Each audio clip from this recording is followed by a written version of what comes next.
ಸಮಯದ ಬಳಿಕ ಮತ್ತೊಂದು ವಿಡಿಯೋ ಮಾಡ್ತಾ ಇದ್ದೇನೆ. ಸೊ ಈ ವಿಡಿಯೋದಲ್ಲಿ ನಾವು ತಿಳ್ಕೊಳ್ಳೋದೇನು ಅಂದ್ರೆ ಕನ್ಸರ್ವೇಟಿವ್ ಪಿರಮಿಡ್ ಆಫ್ ವೆಲ್ತ್ ಅನ್ನುವಂಥ ಒಂದು ಕಾನ್ಸೆಪ್ಟ್ ಬಗ್ಗೆ ತಿಳ್ಕೊಳ್ಳೋದಕ್ಕೆ ಮುಂದಾಣ. ಅದಕ್ಕಿಂತ ಮುಂಚೆ ನಮ್ಮ ಯೂಟ್ಯೂಬ್ ಚಾನಲ್ ಆದಂತಹ KFIT ಕನ್ನಡನ ನೀವು ಮೊದಲ ಬಾರಿಗೆ ನೋಡ್ತಾ ಇದ್ದೀರಾ ಅಂದ್ರೆ ತಪ್ಪದೆ ನಮ್ಮ ಯೂಟ್ಯೂಬ್ ಚಾನಲ್ ಸಬ್ಸ್ಕ್ರೈಬ್ ಮಾಡಿ, ಪಕ್ಕದಲ್ಲಿರುವಂತಹ ಬೆಲ್ ಐಕಾನ್ ಒತ್ತಿ ಅಂತ ಹೇಳ್ತಾ ಈ ಒಂದು ವಿಡಿಯೋನ ಪ್ರಾರಂಭಿಸ್ತಾ ಇದ್ದೇನೆ. ಸ್ನೇಹಿತರೆ, ಕನ್ಸರ್ವೇಟಿವ್ ಇನ್ವೆಸ್ಟಿಂಗ್ ಅಂತಂದ್ರೆ ಏನು ಅಂದ್ರೆ ರಿಸ್ಕ್ ತುಂಬಾ ಕಡಿಮೆ ಆಗಿರಬೇಕು, ಲೋ ರಿಸ್ಕ್, ಮತ್ತೆ ರಿಟರ್ನ್ಸ್ ಸ್ವಲ್ಪ ಚೆನ್ನಾಗಿ ಸಿಗಂಗಿರಬೇಕು. ಮತ್ತೆ ಆ ರಿಟರ್ನ್ಸ್ ಅನ್ನೋದು ತುಂಬಾ ಹೈ ಆಗು ಇರಬಾರ್ದು, ಅಂತ ಆವರೇಜ್ ತಕ್ಕ ಮಟ್ಟಿಗೆ ರಿಟರ್ನ್ಸ್ ಇರುವಂತ ಒಂದು ಇನ್ವೆಸ್ಟಿಂಗ್ ನಾವು ಕನ್ಸರ್ವೇಟಿವ್ ಇನ್ವೆಸ್ಟಿಂಗ್ ಅಂತ ಹೇಳ್ತೀವಿ. ಒಂದು ವೇಳೆ ನಿಮ್ಮ ಬಳಿಯಲ್ಲಿ ಯಾವುದೇ ರೀತಿಯಾದಂತಹ ಆಸ್ತಿಗಳಿಲ್ಲ, ಫ್ರಮ್ ಸ್ಕ್ರಾಚ್ ನೀವು ಒಂದು ಫಿನಾನ್ಷಿಯಲ್ ಪ್ಲಾನಿಂಗ್ ಮಾಡಿಕೊಂಡು ಆಸ್ತಿ ಸಂಪಾದನೆ ಮಾಡಿಕೊಂಡು ಹಣ ಗಳಿಕೆ ಮಾಡಿಕೊಂಡು ನೀವು ಆಸ್ತಿ ಸಂಪಾದನೆ ಮಾಡಬೇಕು ಅಂತ ಹೊರಟಿದ್ದೀರಾ ಅನ್ನೋರು ಫಸ್ಟ್ ಮಾಡುವಂತ ಒಂದು ಸ್ಟೆಪ್ ಏನು ಅಂದ್ರೆ ಈ ಒಂದು ಸ್ಟೆಪ್ ಮಾಡಬೇಕು. ಆ ಸ್ಟೆಪ್ಪಿನ ಉತ್ತುಂಗದಲ್ಲಿ ನಿಮ್ಮ ಒಂದು ಆಸ್ತಿ ಇರುತ್ತೆ, ಅಂದ್ರೆ ಪ್ರಾಪರ್ಟಿ ಆಗಿ ಕೂಡ ಅದನ್ನ ನೀವು ಮಾರ್ಪಾಡು ಮಾಡಿಕೊಂಡು ನಂತರ ದಿನದಲ್ಲಿ ಅದನ್ನ ನೀವು ನಿಮ್ಮ ಭವಿಷ್ಯದಲ್ಲಿ ನಿಮ್ಮ ನಾಮಿನಿಯವರಿಗೆ ಅಥವಾ ವಂಶಕ್ಕೆ ಅದನ್ನ ವರ್ಗಾವಣೆ ಮಾಡುವಂತ ನಿಟ್ಟಿನಲ್ಲಿ ಒಂದು ವಿಲ್ ನ ರಚನೆ ಮಾಡಬಹುದು.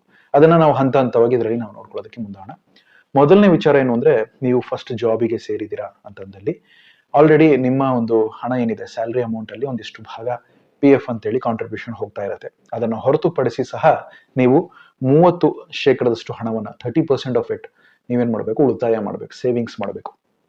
ಸೊ ಈ 30% ಸೇವಿಂಗ್ಸ್ ನಾನು ಈ ಎಷ್ಟು ಸಮಯ ತನಕ ಮಾಡಬೇಕು ಅಂದ್ರೆ this should be your life long goal, ಜೀವನ ಪರ್ಯಂತ ಮಾಡುವಂತ ಒಂದು ನಿರ್ಧಾರ ಈ ಒಂದು 30% ಆಗಿರ್ಬೇಕು ಅನ್ನೋದು. ಸೊ ಆ ಒಂದು 30% ನೀವೇನು ಉಳಿತಾಯ ಮಾಡ್ತಾ ಇದ್ದೀರಲ್ಲ ಅದು ಒಂದು ಫಿನಾನ್ಷಿಯಲ್ ಗೋಲಿಗೆ ಫಿಕ್ಸ್ ಆಗಿರ್ಬೇಕು. ಆ ಒಂದು ಫಿನಾನ್ಷಿಯಲ್ ಗೋಲಿಗೆ ತಕ್ಕಂತೆ ಒಂದು ಫೈನಾನ್ಷಿಯಲ್ ಪ್ಲಾನಿಂಗ್ ಅಥವಾ ಹಣಕಾಸಿನ ಒಂದು ನಿರ್ಧಾರವನ್ನ ನೀವು ಮಾಡಬೇಕು. ಒಂದೊಂದೇ ಹೇಳ್ತಾ ಹೋಗ್ತೀನಿ. ಸೊ ನೆಕ್ಸ್ಟ್ ಸ್ಟೇಜ್ ನೀವು ಏನ್ ಮಾಡಬೇಕು ಅಂತ ನೋಡೋದಾದ್ರೆ ಒಂದು ಹೆಲ್ತ್ ಇನ್ಶೂರೆನ್ಸ್ ಇರಬೇಕು. ಸೊ ಹೆಲ್ತ್ ಇನ್ಶೂರೆನ್ಸ್ ತಗೊಂಡ ಬಳಿಕ ಏನಂದ್ರೆ ನಿಮ್ಮ ಆರೋಗ್ಯ ಸದೃಢವಾಗಿರುತ್ತೆ, ಯಾವುದೇ ರೀತಿಯಾದಂತಹ ಸಮಸ್ಯೆಗಳು ಆರೋಗ್ಯದಲ್ಲಿ ಏರುಪೇರು ಸಂಭವಿಸಿದ್ರು ಸಹ ಈ ಒಂದು ಸೇವಿಂಗ್ಸ್ ನ ಟಚ್ ಮಾಡುವಂತ ಅವಶ್ಯಕತೆ ಇರೋದಿಲ್ಲ. ಹೆಲ್ತ್ ಇನ್ಶೂರೆನ್ಸ್ ಮ್ಯಾಕ್ಸಿಮಮ್ ಅದನ್ನ ಕವರ್ ಮಾಡುವಂತ ರೀತಿಯಲ್ಲಿ ಪ್ಲಾನ್ ಮಾಡ್ಕೊಬಹುದು. ಹೆಲ್ತ್ ಇನ್ಶೂರೆನ್ಸ್ ಅಲ್ಲಿ ಈಗಿನ ಒಂದು ಇನ್ಫ್ಲೇಷನ್ ಬೆಲೆ ಏರಿಕೆಗೆ ಸಂಬಂಧಪಟ್ಟಂತೆ ನಾವು ನೋಡೋದಾದ್ರೆ ಸುಮಾರು 10 ರಿಂದ 25 ಲಕ್ಷಕ್ಕೆ ಅನುಗುಣವಾದಂತ ಒಂದು ಹೆಲ್ತ್ ಇನ್ಶೂರೆನ್ಸ್ ಪಾಲಿಸಿ ನಿಮ್ಮ ಹತ್ರ ಇರಬೇಕು. ಮತ್ತೆ ಅದೇ ರೀತಿ ಒಂದು ಟಾಪ್ ಅಪ್ ಆಗಿ ಸಹ ಒಂದು 50 ಲಕ್ಷದ ಒಂದು ಅಮೌಂಟ್ ಇರಬೇಕು. ಅದು ಕ್ರಿಟಿಕಲ್ ಇಲ್ನೆಸ್ಗೆ, ಅದು ಹೃದಯ ಸಂಬಂಧಿ ಕಾಯಿಲೆಗಳಾಗಿರ್ಲಿ, ಕ್ಯಾನ್ಸರ್ ಆಗಿರ್ಲಿ, ಅಥವಾ ಇನ್ನೂ ಒಂದು ಕಿಡ್ನಿ ಸಮಸ್ಯೆಗಳಾಗಿರ್ಲಿ, ಇವಾಗೆಲ್ಲದಕ್ಕೂ ಸಹ ಇನ್ಶೂರೆನ್ಸ್ ಕವರ್ ಆಗುವಂತ ರೀತಿಯಲ್ಲಿ ಕ್ರಿಟಿಕಲ್ ಇಲ್ನೆಸ್ ಕವರ್ ಅನ್ನು ಅಡಿಷನಲ್ ಆಗಿ ಒಂದು ಟಾಪ್ ಅಪ್ ಪ್ಲಾನ್ ರೀತಿಯಲ್ಲಿ ನೀವು ತಗೊಂಡಿರ್ಬೇಕಾಗುತ್ತೆ ಅನ್ನುವಂಥ ವಿಚಾರ. ಸರಿ, ಸೊ ಸೇವಿಂಗ್ಸ್ ನೀವು ಮಾಡ್ತಿದ್ದೀರಾ, ಆರೋಗ್ಯವನ್ನು ನೀವು ಭದ್ರಪಡಿಸಿದ್ದೀರಾ. ತುಂಬಾ ಜನ ಹೇಳ್ತಾರೆ, ಸರ್ ನನ್ನ ಹತ್ರ ಕಂಪನಿ ಇನ್ಶೂರೆನ್ಸ್ ಇದೆಯಲ್ಲ ಸಾಕಲ್ವಾ? ದಯವಿಟ್ಟು ಆ ತಪ್ಪನ್ನು ಮಾಡಬೇಡಿ. ಕಂಪನಿ ಇನ್ಶೂರೆನ್ಸ್ ಇದ್ರೂ ಸಹ ಒಂದು ಪ್ರೈವೇಟ್ ಇನ್ಶೂರೆನ್ಸ್ ಇಟ್ಕೊಳ್ಳಿ. ಯಾಕಂದ್ರೆ ನಾಳೆ ಜಾಬ್ ಲಾಸ್ ಆಯ್ತು, IT ಅಲ್ಲಿ ಇದ್ದಾರೆ, ಫೈರ್ ಮಾಡ್ತಾರೆ, ಲೇ ಆಫ್ಸ್ಗಳು ನಡೀತಾ ಇರುತ್ತೆ. ಅದೇ ರೀತಿಯಲ್ಲೇ ಒಂದು ಕಂಪನಿ ಬಿಟ್ಟು ಇನ್ನೊಂದು ಕಂಪನಿಗೆ ಟ್ರಾನ್ಸಿಷನ್ ಆಗ್ಬೇಕಾದ್ರೆ ಆ ಒಂದು ಅವಧಿ ಏನಿರುತ್ತೆ ಆ ಟೈಮಲ್ಲಿ ಹಾಸ್ಪಿಟಲೈಸೇಷನ್ ಆದ್ರೆ ಇನ್ಶೂರೆನ್ಸ್ ಕವರೇಜ್ ಸಿಗಲ್ಲ. ಒಂದು ವೇಳೆ ನೀವು ರಿಟೈರ್ಡ್ ಆಗ್ತೀರಾ ಅಂದಲ್ಲಿ ಆ ರಿಟೈರ್ಮೆಂಟ್ ಆದ್ಮೇಲೆ ನಿಮಗೆ ಹೆಲ್ತ್ ಇನ್ಶೂರೆನ್ಸ್ ಕವರ್ ಎಲ್ಲದೂ ಸಹ ಹೋಗುತ್ತೆ. ಅದರ ಬಳಿಕ ನೀವು ಮತ್ತೆ ಹೆಲ್ತ್ ಇನ್ಶೂರೆನ್ಸ್ ತಗೊಬೇಕು ಅಂತಂದ್ರೆ ಹೆಚ್ಚಿನ ಪ್ರಮಾಣದ ಪ್ರೀಮಿಯಂ ಅನ್ನ ನೀವು ಭರಿಸಬೇಕಾಗುತ್ತೆ. ಯಾಕಂದ್ರೆ ನಿಮ್ಮ ಏಜ್ 60 ದಾಟಿರುತ್ತೆ, ಸೀನಿಯರ್ ಸಿಟಿಸನ್ ಆಗಿರ್ತೀರಾ. ಆದ್ರಿಂದ ಈಗಲೇ ನೀವು ಒಂದು ಹೆಲ್ತ್ ಇನ್ಶೂರೆನ್ಸ್ ಅನ್ನ ಸೆಪರೇಟ್ ಆಗಿ ಹೆಲ್ತ್ ಇನ್ಶೂರೆನ್ಸ್ ಅನ್ನ ತಗೊಳ್ಳುವತ್ತ ನಿಮ್ಮ ಒಂದು ಗಮನವನ್ನ ವಹಿಸಿ ಅಂತ ಹೇಳ್ತಾ ಮುಂದೆ ನಾನು ಹೇಳ್ತಾ ಹೋಗ್ತೀನಿ ನೆಕ್ಸ್ಟ್ ಏನ್ ಮಾಡ್ಬೇಕು ಅಂತ ಹೇಳಿ. ನೆಕ್ಸ್ಟ್ ಒಂದು ಏನು ಅಂದ್ರೆ ನಿಮ್ಮ ಒಂದು ಟರ್ಮ್ ಇನ್ಶೂರೆನ್ಸ್. ಸೊ ಈ ಟರ್ಮ್ ಇನ್ಶೂರೆನ್ಸ್ ನೀವು ತಗೊಬೇಕಂದ್ರೆ ಕಡಿಮೆ ಅಂದ್ರೂ ನೀವು ಒಂದು 3 ರಿಂದ 4 ವರ್ಷ ಉದ್ಯೋಗದಲ್ಲಿ ಇದ್ದು ITR ನ ಅಥವಾ ಇನ್ಕಮ್ ಟ್ಯಾಕ್ಸ್ ನೀವು ಫೈಲ್ ಮಾಡ್ತಿದ್ದೀರಾ ಅಂದಲ್ಲಿ ಈ ಒಂದು ಇನ್ಕಮ್ ಪ್ರೂಫ್ ನ ಕೇಳ್ತಾರೆ ಟರ್ಮ್ ಇನ್ಶೂರೆನ್ಸ್ ಅಲ್ಲಿ. ಸೊ ಒಂದು ವೇಳೆ ಬಿಸ್ನೆಸ್ ಮಾಡ್ತಿದ್ದೀರಾ ಅಂದ್ರೂ ಸಹ ಬಿಸ್ನೆಸ್ ಗೆ ಸಂಬಂಧಪಟ್ಟಂತಹ ಇನ್ಕಮ್ ನ ಇನ್ ಕೇಸ್ ITR ಫೈಲ್ ಮಾಡಿದೀರಾ ಅಂದ್ರೆ ಆ 3 ವರ್ಷದ ಒಂದು ಕಾಪಿ ಏನಿದೆ ಅದನ್ನ ನೀವು ಕೊಡ್ಬೇಕಾಗತ್ತೆ. ಒಂದು ವೇಳೆ ಸಂಬಳದಲ್ಲಿ ತಗೊಂತಿದ್ದೀರಾ ಅನ್ನೋದಕ್ಕೆ ಸ್ಯಾಲರಿ ಸರ್ಟಿಫಿಕೇಟ್ ಸಹ ಕೇಳ್ತಾರೆ ಕೆಲವು ಬಾರಿ. ಅದೇ ರೀತಿ ಪ್ಯಾನ್, ಈ ರೀತಿ ಕ್ಯಾನ್ಸಲ್ಡ್ ಚೆಕ್ ಲೀಫ್ ಅನ್ನೆಲ್ಲ ಕೆಲವು ಬಾರಿ ಕೇಳ್ತಾರೆ. But income proof is mandatory term ಇನ್ಶೂರೆನ್ಸ್ಗೆ. ಟರ್ಮ್ ಇನ್ಶೂರೆನ್ಸ್ ಅಲ್ಲಿ ನೆನಪಿಡುವಂತ ಒಂದು ಅಂಶ ಏನು ಅಂದ್ರೆ ನೀವು ಕಟ್ಟುವಂತ ಪ್ರೀಮಿಯಂ ಹಣ ವಾಪಸ್ ನಿಮ್ಗೆ ಸಿಗೋದಿಲ್ಲ. ಯಾತಕ್ಕೆ ಟರ್ಮ್ ಇನ್ಶೂರೆನ್ಸ್ ಮತ್ತೆ ತಗೊಬೇಕು ಅಂತಂದ್ರೆ ಮುಂದೆ ಭವಿಷ್ಯದಲ್ಲಿ ನೀವು ಮಾಡುವಂತ ಸಾಲಗಳೇನಿದೆ ಆ ಸಾಲಗಳನ್ನ ಸೆಟ್ ಆಫ್ ಮಾಡೋದಕ್ಕೆ ನೀವು ಟರ್ಮ್ ಇನ್ಶೂರೆನ್ಸ್ ನ ತಗೊಬೇಕಾಗತ್ತೆ. ಕಾಲಕ್ಕೆ ಅನುಗುಣವಾಗಿ, ಸಮಯಕ್ಕೆ ಅನುಗುಣವಾಗಿ ಆ ಟರ್ಮ್ ಇನ್ಶೂರೆನ್ಸ್ ನ ಕವರ್ ಅನ್ನ ಸಹ ನೀವು ಜಾಸ್ತಿ ಮಾಡ್ಕೊಂತ ಹೋಗ್ಬೇಕು. ಹೇಗೆ ಅಂತಂದ್ರೆ ಈಗ ಆಲ್ರೆಡಿ ನಾನು ಹೇಳ್ದಂಗೆ ಹೆಲ್ತ್ ಇನ್ಶೂರೆನ್ಸ್ ಅಲ್ಲಿ ಬೆಲೆ ಏರಿಕೆ ಆಗ್ತಾ ಹೋದಂಗು, ಮೆಡಿಕಲ್ ಇನ್ಫ್ಲೇಷನ್ ಜಾಸ್ತಿ ಆಗ್ತಾ ಹೋದಂಗು ನೀವು ಹೆಲ್ತ್ ಕವರ್ ಅನ್ನ ಜಾಸ್ತಿ ತಗೊಬೇಕಾಗತ್ತೆ. ಅದೇ ರೀತಿನೇ ನಿಮ್ಮ ಸಾಲದ ರೆಸ್ಪಾನ್ಸಿಬಿಲಿಟಿ ಜಾಸ್ತಿ ಆದಂಗು ನೀವು ಸಾಲಗಳನ್ನ ಹೆಚ್ಚು ಮಾಡ್ತಾ ಹೋಗ್ತೀರಾ. ಅದು ಗೃಹ ಸಾಲ ಆಗಿರ್ಲಿ, ವಾಹನ ಸಾಲ ಆಗಿರ್ಲಿ, ವೈಯಕ್ತಿಕ ಸಾಲ ಆಗಿರ್ಲಿ. ಸೊ ಇದೆಲ್ಲದಕ್ಕೂ ಸಹ ಗೃಹ ಬಳಕೆಗೆ ಸಂಬಂಧಪಟ್ಟಂತ ಸಾಲಗಳಾಗಿರ್ಲಿ ಎಲ್ಲದನ್ನೂ ಸಹ ನೀವು ಮಿಟಿಗೇಟ್ ಮಾಡಬೇಕು ಅಂದಲ್ಲಿ, ಅಥವಾ ಒಂದು ವೇಳೆ ನೀವು ಇಲ್ಲದಿದ್ದಾಗ ಆ ಹಣ ಏನಿದೆ ಸಾಲದ ಹಣವನ್ನ ಭರಿಸಬೇಕು ಅನ್ನೋದಕ್ಕೆ ಈ ಟರ್ಮ್ ಇನ್ಶೂರೆನ್ಸ್ ನ ತಗೊಂಡಿರ್ಬೇಕಾಗತ್ತೆ. ಟರ್ಮ್ ಕವರ್ ನಿಮ್ಮ ಸಾಲದ ಹಣ ಏನಿದೆ ಅದಕ್ಕಿಂತ ಜಾಸ್ತಿ ಇರಬೇಕು. ಆವಾಗಲೇ ಆ ಹಣವನ್ನ ಟರ್ಮ್ ಕವರ್ ಪೂರ್ತಿ ಮಾಡುತ್ತೆ, ಮತ್ತೆ ಬಾಕಿ ಇರುವಂತಹ ಹಣವನ್ನ ನಿಮ್ಮ ನಾಮಿನಿಗೆ ಕೊಡ್ತಾರೆ. ಇದು ಮೇನ್ ಇಶ್ಯೂ ಏನಂದ್ರೆ ಇದರಲ್ಲಿ ನಿಮ್ಮ ಇನ್ಕಮ್ ಪ್ರೊಟೆಕ್ಷನ್ಗೋಸ್ಕರ ಟರ್ಮ್ ಇನ್ಶೂರೆನ್ಸ್ ನೀವು ಪ್ಲಾನ್ ಮಾಡ್ತೀರಾ. ಭವಿಷ್ಯದ ಒಂದು ಆರ್ಥಿಕತೆಗೆ ಸಂಬಂಧಪಟ್ಟಂತೆ, ಹಣಕಾಸಿಗೆ ಸಂಬಂಧಪಟ್ಟಂತೆ ಆ ಒಂದು ಆದಾಯವನ್ನ ಸಂರಕ್ಷಿಸೋದಕ್ಕೋಸ್ಕರ ಈ ಒಂದು ಟರ್ಮ್ ಇನ್ಶೂರೆನ್ಸ್ ಮ್ಯಾಂಡೇಟರಿ. ಸರಿ, ಇವೆರಡು ಆಯ್ತು. ನೆಕ್ಸ್ಟ್ ಸ್ಟೆಪ್ ಏನಿದೆ, ಎಮರ್ಜೆನ್ಸಿ ಫಂಡ್. ಸೊ ಈ ಎಮರ್ಜೆನ್ಸಿ ಫಂಡ್ ಮಾಡೋದಕ್ಕೆ ಅಥವಾ ಕ್ರಿಯೇಟ್ ಮಾಡೋದಕ್ಕೆ ಕಾರ್ಪಸ್ 6 ತಿಂಗಳದ ಒಂದು ಸಂಬಳ ಏನಿದೆ ಅದು ನಿಮಗೆ ಬೇಕು. Minimum 6 months of your take home salary ಏನಿದೆ, ಆ ಒಂದು ಅಮೌಂಟ್ ಟೋಟಲ್ ಏನಿದೆ ಅದು ನಿಮ್ಮ ಎಮರ್ಜೆನ್ಸಿ ಫಂಡ್ ಅಲ್ಲಿ ಬರುತ್ತೆ. ಸೊ ಈ ಒಂದು ಎಮರ್ಜೆನ್ಸಿ ಫಂಡ್ ಬಿಲ್ಡ್ ಮಾಡೋದಕ್ಕೆ ಕನಿಷ್ಠ ಅಂದ್ರೂ 2 ರಿಂದ 3 ವರ್ಷ ಬೇಕೇ ಬೇಕು.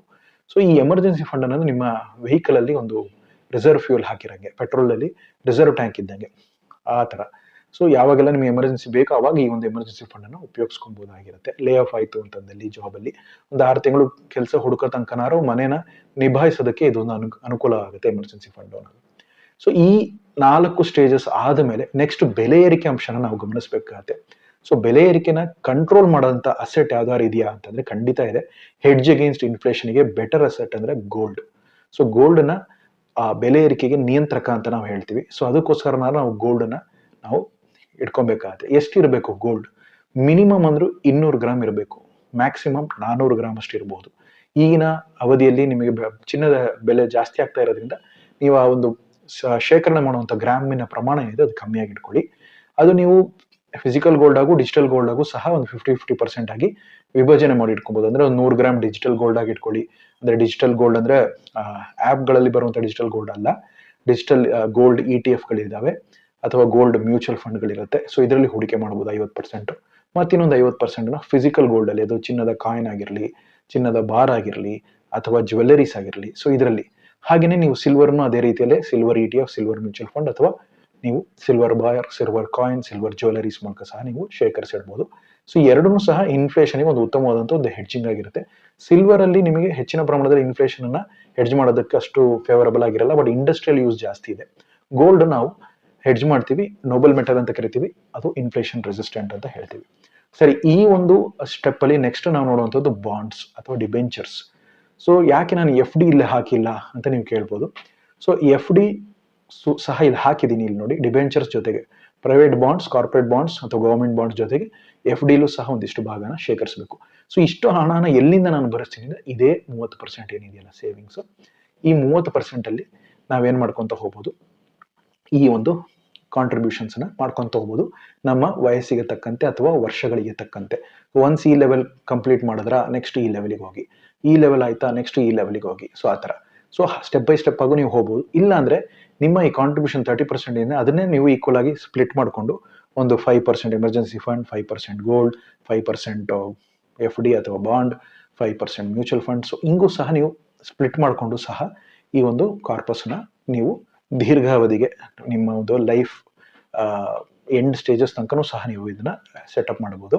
ಸೊ ನೆಕ್ಸ್ಟ್ ಬಾಂಡ್ ಆದ್ಮೇಲೆ, ಪ್ರೈವೇಟ್ ಬಾಂಡ್ಸ್ ಎಲ್ಲ ಆದ್ಮೇಲೆ ಏನಕ್ಕೆ ನಾವು ಪ್ರೈವೇಟ್ ಬಾಂಡ್ ತಗೋಬೇಕು, ಏನಕ್ಕೆ ನಾವು FD ತಗೋಬೇಕು ಅಂತ ನಾವು ನೋಡೋದಾದ್ರೆ, ಸೊ ಇಲ್ಲಿದೆ ಯಾವುದು ಈ ಡಿಬೆಂಚರ್ಸ್ ಅಂಡ್ ಇದು ಒಂದು ಕಾರ್ಪಸ್ ನ ಡೆವಲಪ್ ಮಾಡೋದಕ್ಕೆ, ಒಂದು ಫ್ಯೂಚರ್ ಅಲ್ಲಿ ಒಂದು ವೆಲ್ತ್ ನ ಜನರೇಟ್ ಮಾಡೋದಕ್ಕೆ, ಅಥವಾ ಒಂದು ಫ್ಯೂಚರ್ ಅಲ್ಲಿ ನೀವು ಇನ್ವೆಸ್ಟ್ಮೆಂಟ್ ಮಾಡಬೇಕು ಅಂದ್ರೆ ಅದಕ್ಕೊಂದು ಬಂಡವಾಳ ಬೇಕಾಗುತ್ತೆ.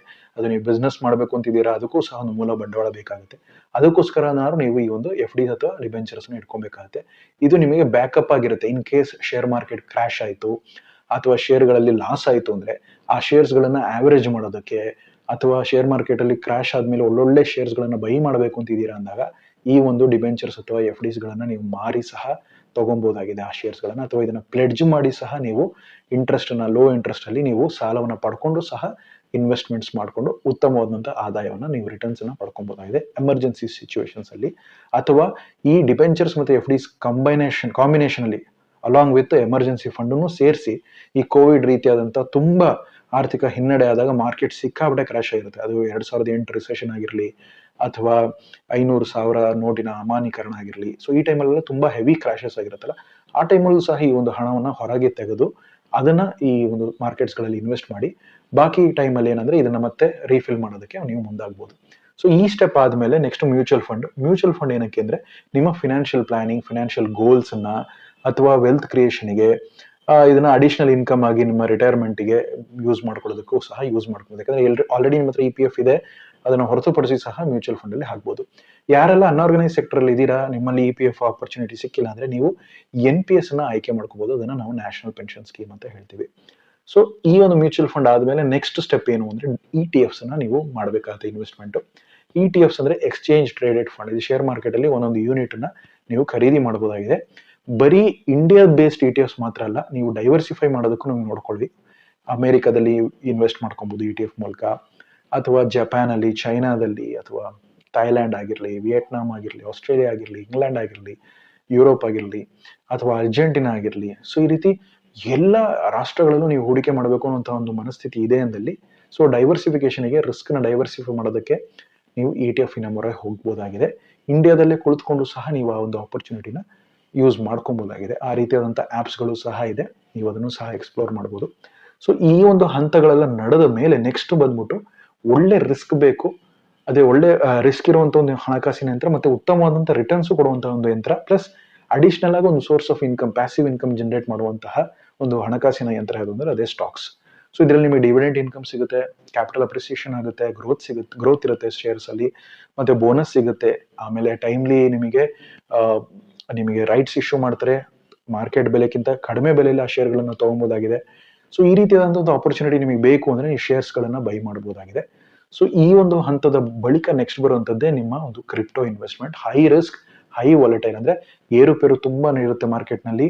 ಬಂದಿರೋ ದುಡ್ಡು ಸಿಕ್ಕಾಬಿಡ ಲಾಭ ಕೊಡುತ್ತೆ, ಬಿದ್ರೆ ಸಿಕ್ಕಾಬಿಡ ನಷ್ಟ ಆಗುತ್ತೆ. ಸೊ ಆ ರೀತಿಯಾಗಿರುವಂತವ್ರು ಕ್ರಿಪ್ಟೋದಲ್ಲಿ ನೀವು ಇನ್ವೆಸ್ಟ್ ಮಾಡಬೇಕು ಅಂತ ಇದ್ದೀರಾ ಅಂದ್ರೆ ಉತ್ತಮವಾದಂತಹ ಎರಡೆರಡು ಅಸೆಟ್ ಇದೆ ಕ್ರಿಪ್ಟೋದಲ್ಲಿ. ಒಂದು ಬಿಟ್ಕಾಯಿನ್, ಇನ್ನೊಂದು ಇಥೆರಿಯಂ. ಈ ಎರಡು ಕಾಯಿನ್ಸ್ ನ, ಕ್ರಿಪ್ಟೋ ಅಸೆಟ್ಸ್ ನ ಬಿಟ್ಟು ಬೇರೆ ಯಾವುದಕ್ಕೂ ಹೋಗಬೇಡಿ. ಮ್ಯಾಕ್ಸಿಮಮ್ ಅದನ್ನು ಹೊರತುಪಡಿಸಿ ಮೂರನೇದು USDT ಅಂತಿದೆ. ಸೊ ಈ ಒಂದು ಮೂರು ರೀತಿಯಾದಂತಹ ಕ್ರಿಪ್ಟೋ ಅಸೆಟ್ಸ್ ಗಳನ್ನ, ಅಥವಾ ನಾವು ಇದನ್ನ ವರ್ಚುವಲ್ ಡಿಜಿಟಲ್ ಅಸೆಟ್ ಅಂತಾನೂ ಸಹ ಹೇಳ್ತೀವಿ. ಸೊ ಅದರಲ್ಲಿ ಸಹ ನೀವು ಹೂಡಿಕೆ ಮಾಡಬಹುದಿದೆ. ಸೊ ಒನ್ಸ್ ಇದನ್ನೆಲ್ಲ ಒಂದು ಕಾರ್ಪಸ್ ನ ನೀವು ಬಿಲ್ಡ್ ಮಾಡಿದೀರಾ, ಒಂದು ಸತತವಾಗಿ ಒಂದು 25-30 ವರ್ಷ ಅಥವಾ 40 ವರ್ಷ ನೀವು ಇದನ್ನೆಲ್ಲ ಇನ್ವೆಸ್ಟ್ ಮಾಡಿ ಶೇಖರಿಸಿ ಇಟ್ಟಿದ್ದೀರಾ ಅಂದಮೇಲೆ ನಿಮ್ಮ ಲೆಗಸಿ ಪ್ಲಾನಿಂಗ್ಗೆ ನೀವು ಮುಂದಾಗಿರಿ. ಒಂದು ವಿಲ್ ಅನ್ನ ಬರೆದಿರಿ. ಈ ಒಂದು ಆಸ್ತಿನ ಯಾರ್ಯಾರಿಗೆ ಪಾಲುದಾರಿಕೆ ಆಗುತ್ತೆ, ಎಷ್ಟು ಪ್ರಮಾಣದಲ್ಲಿ ಪಾಲುದಾರಿಕೆನ ನೀವು ನೀಡ್ತೀರಾ, ನಿಮ್ಮ ಫ್ಯಾಮಿಲಿಯವರಿಗೆ, ಮಕ್ಕಳಿಗೆ ಎಷ್ಟು ಪರ್ಸೆಂಟೇಜು, ವೈಫಿಗೆ ಅಥವಾ ಹಸ್ಬೆಂಡಿಗೆ ಅಥವಾ ಅಣ್ಣನಿಗೆ ಅಥವಾ ತಮ್ಮನಿಗೆ, ಯಾರಿಗಾಗ್ಲಿ ಹೇಗೆ ನೀವು ಅದನ್ನ ನಿಭಾಯಿಸ್ತೀರಾ, ಅಥವಾ ಒಂದು ಇನ್ಸ್ಟಿಟ್ಯೂಷನ್ ಅನ್ನ ಬಿಲ್ಡ್ ಮಾಡಿ ಆ ಒಂದು ಟ್ರಸ್ಟಿನ ರೀತಿಯಲ್ಲಿ ಅದರ ಮೂಲಕ ನಾಮಿನೇಷನ್ಸ್ ಅವರೊಳಗಡೆ ನಾಮಿನೀಸ್ಗಳಿಗೆ ಇದನ್ನ ಪಾಲುದಾರಿಕೆ ಮಾಡ್ತೀರಾ. ಸೊ ಈ ರೀತಿಯಾದಂಥ ಒಂದು ಅಸೆಟ್ ಅನ್ನ ಪ್ರೊಟೆಕ್ಷನ್ ಮಾಡೋದಕ್ಕೆ ಸಹ ಈ ಲೆಗಸಿ ಪ್ಲಾನಿಂಗ್ ಅಥವಾ ಎಸ್ಟೇಟ್ ಪ್ಲಾನಿಂಗ್ ಅಥವಾ ವಿಲ್ ಏನಿದೆ ಅದನ್ನ ಬರೀಲೇಬೇಕಾಗುತ್ತೆ. ಸೊ ಈ ಏನೇನು ಪ್ರಾಸೆಸ್ ಇದೆಯಲ್ಲ, ಈ ಸ್ಟೇಜಸ್ ನ ನಿಮ್ಮ ಕುಟುಂಬದವರಿಗೂ ಸಹ ಮತ್ತೆ ನಿಮ್ಮ ಮಕ್ಕಳಿಗೂ ಸಹ ಇದರ ಬಗ್ಗೆ ಎಜುಕೇಶನ್ ನೀವು ನೀಡಲೇಬೇಕಾಗತ್ತೆ. ಯಾಕಂದ್ರೆ ಇದು ಯಾವುದೇ ರೀತಿಯಾದಂಥ ಎಜುಕೇಶನ್ ಅವ್ರಿಗೆ ಇಲ್ಲ ಅಂದಾಗ ನಿಮ್ಮ ಒಂದು ಲೆಗಸಿ ಪ್ಲಾನಿಂಗ್ ಆದಮೇಲೆ ಅವರು ತಕ್ಷಣನೇ ಈ ಹಣ ಐ ಥಿಂಕ್ ಹೆಲ್ತ್ ಇನ್ಶೂರೆನ್ಸ್ ಸಿಗಲ್ಲ, ಅವಾಗ ಅವರಿಗೆ ಟರ್ಮ್ ಇನ್ಶೂರೆನ್ಸ್ ಬಂದಿರೋ ಹಣ ಇದೆಯಲ್ಲ ಇದನ್ನ ಪೋಲ್ ಮಾಡುವಂತ ಸಾಧ್ಯತೆ ಇರುತ್ತೆ. ಈ ಎಲ್ಲ ಒಂದು ವೆಲ್ತ್ ನ ನೀವೇನ್ ಕ್ರಿಯೇಟ್ ಮಾಡಿರ್ತೀರ ಅಸೆಟ್ಸ್, ಇದನ್ನೆಲ್ಲ ಸಹ ನಶಿಸಿ ಹೋಗುವಂತ ಸಾಧ್ಯತೆಗಳಿರುತ್ತೆ. ಆದ್ರಿಂದನೇ ಒಂದು ಇನ್ಸ್ಟಿಟ್ಯೂಷನ್ ಅನ್ನ ಬಿಲ್ಡ್ ಮಾಡಿ ಆ ಇನ್ಸ್ಟಿಟ್ಯೂಷನ್ ನಿಮ್ಮ ಆಸ್ತಿಗಳನ್ನ ರಕ್ಷಿಸೋದಕ್ಕೋಸ್ಕರ ಒಬ್ಬ ಸೀಮಿತವಾದಂತ ಒಬ್ಬ ವ್ಯಕ್ತಿಗೆ ಅಥವಾ ಎಕ್ಸ್ಪರ್ಟಿಗೆ ಅದನ್ನ ಅಸೈನ್ ಮಾಡಿ ಆ ಆಸ್ತಿಗಳನ್ನ ಆತನ ಕಂಟ್ರೋಲ್ ನಲ್ಲಿ ಅದನ್ನ ನಿಭಾಯಿಸಿ ಮಕ್ಕಳಿಗೆ ಅಥವಾ ಫ್ಯಾಮಿಲಿಗೆ ಅಥವಾ ವಾರಸುದಾರರಿಗೆ ಅದನ್ನ ಮ್ಯಾನೇಜ್ ಮಾಡೋದಕ್ಕೆ ಅನುಕೂಲ ಮಾಡುವಂತ ರೀತಿಯಲ್ಲೂ ಸಹ ನೀವು ಅದನ್ನ ಮಾಡ್ಬೋದು. ಅದನ್ನ ನಾವು ಪವರ್ ಆಫ್ ಅಟರ್ನಿ ಅಂತ ಹೇಳ್ತೀವಿ, POA ಅಂತ. ಸೊ ಯಾರನ್ನು ಬೇಕಾದ್ರೆ ನೀವು ನೇಮಕ ಮಾಡ್ಬೋದು ಪವರ್ ಆಫ್ ಅಟರ್ನಿ ಆಗಿ. ಸೊ ಆ ಒಂದು ನಿಟ್ಟಿನಲ್ಲಿ ಸಹ ನೀವು ನಿಮ್ಮ ವೆಲ್ತ್ ನ ಪ್ರೊಟೆಕ್ಷನ್ ಮಾಡ್ಕೋಬಹುದು. ಯಾವುದೇ ರೀತಿ ಆ ಹಣ ಏನಿದೆ ಅದು ವ್ಯರ್ಥವಾಗಿ ಪೋಲಾಗುವಂತ ರೀತಿಯಲ್ಲಿ ನಿಮ್ಮ ವಾರಸುಗಳಿಗೆ ಕೊಟ್ರಿ ಅಂದ್ರೆ ಹಾಳಾಗುತ್ತೆ. ಆದ್ರಿಂದ ಈ ಒಂದು ಇನ್ಸ್ಟಿಟ್ಯೂಷನಲ್ ಫ್ರೇಮ್ವರ್ಕ್ ಒಳಗಡೆ ತಗೊಂಬಂದು ಸಹ ಅದರ ಮೂಲಕ ಸಹ ನಿಮ್ಮ ಹಣವನ್ನ ಸಂರಕ್ಷಿಸಬಹುದು. ಪ್ಲಸ್ ನಿಮ್ಮ ಫ್ಯಾಮಿಲಿಗೆ ಬೇಕಾದಂತ ಹಣನ ಆಗಾಗ ನೀವು ಕೊಡ್ತಾ ಹೋಗ್ಬೋದು ಮತ್ತು ಅದನ್ನ ಮ್ಯಾನೇಜ್ ಮಾಡ್ಕೊಂತ ಹೋಗ್ಬೋದು. ಸೊ ಇದು ಕನ್ಸರ್ವೇಟಿವ್ ಪಿರಮಿಡ್ ಆಫ್ ವೆಲ್ತಿನ ಒಂದು ಸ್ಟ್ರಕ್ಚರ್ ಆಗಿದೆ. ಇದು ಯಾವುದೇ ರೀತಿಯಾಗಿ ಆಸ್ತಿ ಇಲ್ಲ ಅನ್ನೋರಿಗೆ ಈ ರೀತಿಯಾದಂಥ ಒಂದು ಸ್ಟ್ರಕ್ಚರ್ ಇದೆ. ಇದೇ ಅಗ್ರೆಸಿವ್ ಆಗಿ ಮಾಡಬೇಕು. ಆಲ್ರೆಡಿ ಆಸ್ತಿ ಇದೆ, ಈ ಸ್ಟೆಪ್ಸ್ ಎಲ್ಲ ಅವ್ರ ಹತ್ರ ಫಾಲೋ ಮಾಡುವಂತ ಅವಶ್ಯಕತೆ ಇಲ್ಲ. ಸೇವಿಂಗ್ಸ್ ಆಲ್ರೆಡಿ ಇದೆ, ಹೆಲ್ತ್ ಇದೆ, ಟರ್ಮ್ ಮಾಡಿದ್ದೀನಿ, ಎಮರ್ಜೆನ್ಸಿನೂ ಆಲ್ರೆಡಿ ಬಿಲ್ಡ್ ಆಗಿದೆ, ಯಾವುದೇ ರೀತಿಯಾದಂಥ ಸಮಸ್ಯೆ, ವೆಲ್ ಟು ಡೂ ಫ್ಯಾಮಿಲಿ, ನಮಗೆ ಬ್ಯಾಕಪ್ ಎಲ್ಲ ಇದೆ, ಎಸ್ಟೇಟ್ ಪ್ಲಾನಿಂಗ್ ಚೆನ್ನಾಗಿ ಮಾಡಿದ್ದಾರೆ ಹೋದ ತಲೆಮಾರಲ್ಲೇ. ಸೊ ಈ ತಲೆಮಾರು ನನಗೇನಿಲ್ಲ ಮುಂದುವರ್ಸ್ಕೊಂಡು ಹೋಗ್ಬೇಕು ಅಂತಿದ್ದೀನಿ ಅವರಿಗೆ. Next step that is nothing but aggressive pyramid of wealth ಬಗ್ಗೆ ಹೇಳಲಿಕ್ಕೆ ಮುಂದಾಗ್ತಾ ಇದ್ದೀನಿ. ಮುಂದಿನ ಒಂದು ಸಂಚಿಕೆಯಲ್ಲಿ ಮತ್ತೆ ಭೇಟಿ ಮಾಡೋಣ. ಇದು ತುಂಬಾ ನಿಮಗೆ ಉಪಯೋಗವಾಯಿತು ಅಂತ ನಾನು ಅನ್ಕೊಂತೀನಿ. ಹಾಗೆ ಉಪಯೋಗ ಆಗಿದ್ರೆ ಲೈಕ್ ಮಾಡಿ, ನಿಮ್ಮ ಅನಿಸಿಕೆ ಅಭಿಪ್ರಾಯ ಕಮೆಂಟ್ಗಳ ಮೂಲಕ ತಿಳಿಸಿ. ತಪ್ಪದೇ ನಮ್ಮ ಯೂಟ್ಯೂಬ್ ಚಾನಲ್ನ ಸಬ್ಸ್ಕ್ರೈಬ್ ಮಾಡಿ ಮತ್ತೆ ಈ ವಿಡಿಯೋಸ್ನ ನಿಮ್ಮ ಫ್ರೆಂಡ್ಸ್ ಅಂಡ್ ಫ್ಯಾಮಿಲೀಸ್ಗೆ ಶೇರ್ ಮಾಡಿ ಅಂತ ಹೇಳ್ತಾ ಸಿ ಯು, ಟಾಟಾ, ಬಬಾಯ್. ಮತ್ತೊಂದು ವಿಡಿಯೋದಲ್ಲಿ ಸಿಗೋಣ.